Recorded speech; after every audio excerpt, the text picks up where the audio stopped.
Jangan lupa like, comment, and subscribe channel YouTube TVRI Bengkulu dan nyalakan lonceng notifikasinya.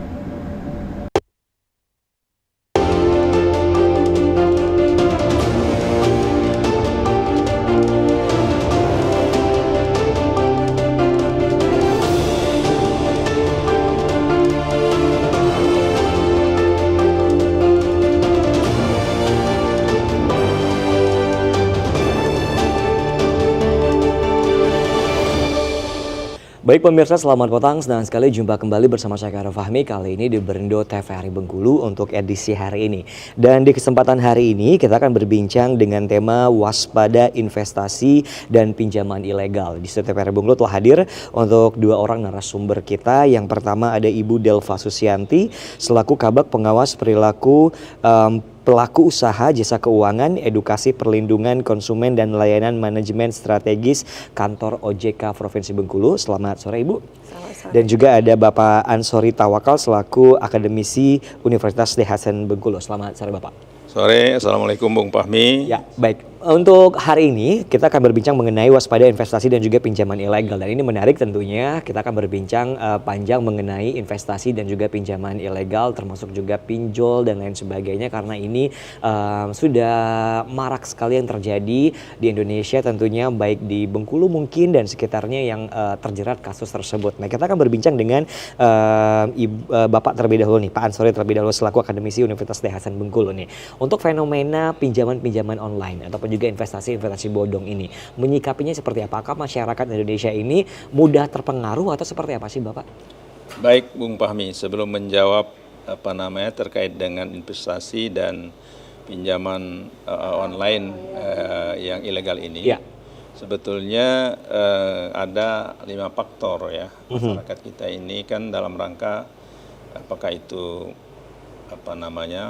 untuk biaya investasi atau biaya usaha, apakah itu untuk pola konsumtif, 5 hal ya. Yang pertama yaitu memang dari sisi usaha memang kita di Bengkulu atau dimanapun aja usaha itu akan dilaksanakan ada 5 hal yang pertama. Yang pertama itu produk, pembiayaan, kemudian sumber daya manusianya, kemudian daya saing dan market kan.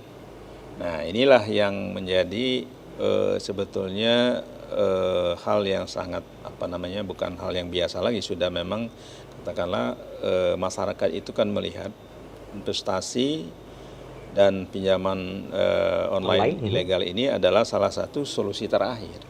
Nah, sebetulnya tanggung jawab untuk memfasilitasi ini adalah pemerintah, itu dengan mengedukasi dan memberikan literasi ya, tugasnya Bu Delva ini sebetulnya. Tapi tentu masyarakat ya kan hitung-hitung, kalau yang sulit, kalau yang mudah ada, kenapa yang sulit diambil. Nah, kalau perbankan tentu kan persyaratannya sangat strict kan, sangat normatif dengan 5C. Kalau artinya pinjaman online ini kita ke pinjaman dulu ya. Iya. Pinjaman ini kan syaratnya mudah, kemudian bunga rendah. Betul. Nah, kemudian tidak ada macam-macam di awal, tetapi di akhirnya tentu akan menjadi persoalan, apakah itu persoalan psikologi, sosial, fisik maupun aspek dari pidananya bisa saja, tetapi dia juga tidak bisa terkait dengan pidana karena tidak ada yang mengikat gitu. Betul. Ya, jadi dengan 2 hal itu saja diberikan kemudahan cara mendapatkan, tidak ada persyaratan, cukup dengan katakanlah bermodal KTP dan gadget saja. Nah, kemudian bunga rendah. Nah, pilihannya pasti yang ini. Betul. Kemudian cepat cair. Betul. Nah, di atas ini kan ada rentenir kan, pinjaman BNI 46 ya. Pagi bisa ngajukan persyaratan, sorenya sudah bisa dapat.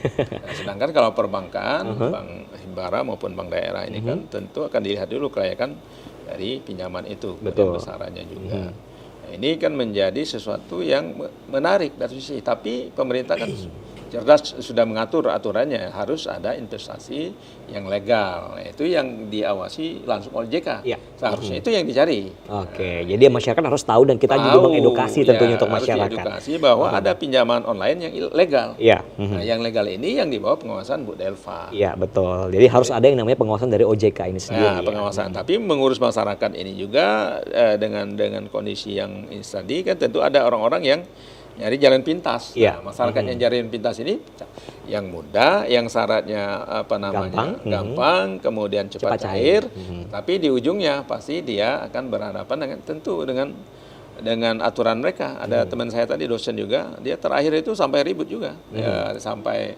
ancam-ngancam kan. Iya.